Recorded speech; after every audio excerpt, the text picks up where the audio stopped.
क्या हनुमान जी आदिवासी थे? वैसे देखा जाए तो पारंपरिक ग्रंथों में हनुमान जी को स्पष्ट रूप से आदिवासी नहीं कहा गया है। फिर भी कुछ जनजातीय समुदाय और लोक परंपराएं उन्हें अपने तरीके से पूछते हैं। सो आज की इस वीडियो में हम जानने वाले हैं क्या वाकई हनुमान जी आदिवासी कैटेगरी से बिलोंग करते थे या नहीं। हनुमान जी का चरित्र रामायण में वानर समुदाय से जुड़ा हुआ है। वानरों को जंगल में रहने वाली एक ऐसी प्रजाति के रूप में दर्शाया गया है जो प्रकृति के साथ गहराई से जुड़ी थी। वे किष्किंधा नामक क्षेत्र में रहते थे जो आज के भारत में कर्नाटक के हम्पी क्षेत्र से संबंधित माना जाता है। इस संदर्भ में कुछ इतिहासकार और लोक संस्कृति के जानकार यह तर्क देते हैं कि वानर समुदाय उस समय की प्राचीन जनजातियों का प्रतीक हो सकता है जो जंगलों में रहती थी और अपनी शक्ति व एकता के लिए जानी जाती थी। भारत के ऐसे कई आदिवासी समुदाय जैसे मध्य प्रदेश, छत्तीसगढ़, झारखंड और उड़ीसा के जंगली क्षेत्रों में रहने वाली जनजातियां हनुमान जी को अपने रक्षक और प्रेरणा स्रोत के रूप में पूजती हैं। इन समुदाय में यह मान्यता है कि हनुमान जी जंगल के देवता हैं जो प्रकृति की शक्तियों का प्रतिनिधित्व करते हैं। उदाहरण के लिए गोंड जनजाति, गोंड आदिवासी हनुमान जी को महावीर के रूप में पूजते हैं और मानते हैं कि उनकी शक्ति जंगल की चुनौतियों से लड़ने में उनकी मदद करती है। नंबर 2, भील जनजाति, राजस्थान और मध्य प्रदेश के भील समुदाय में हनुमान जी को योद्धा और संरक्षक के रूप में देखा जाता है जो उनके जीवन की कठिनाइयों में साथ देते हैं। क्या हनुमान जी स्वयं आदिवासी थे? पौराणिक कथाओं में हनुमान जी को पवनदेव और अंजना का पुत्र बताया गया है जिसमें उनकी उत्पत्ति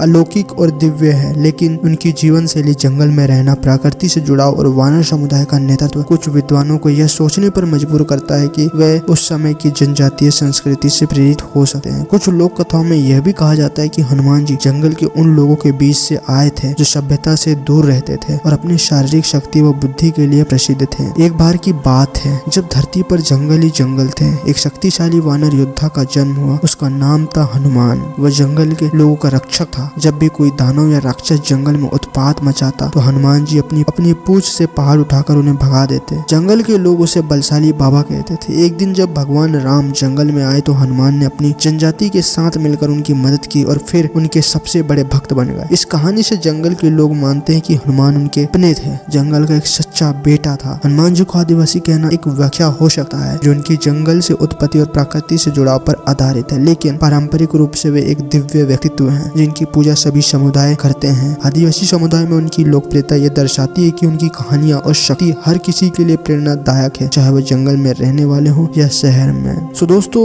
अगर ये वीडियो आपको पसंद आया तो वीडियो को लाइक, चैनल को सब्सक्राइब करना ना भूलें। Thank you.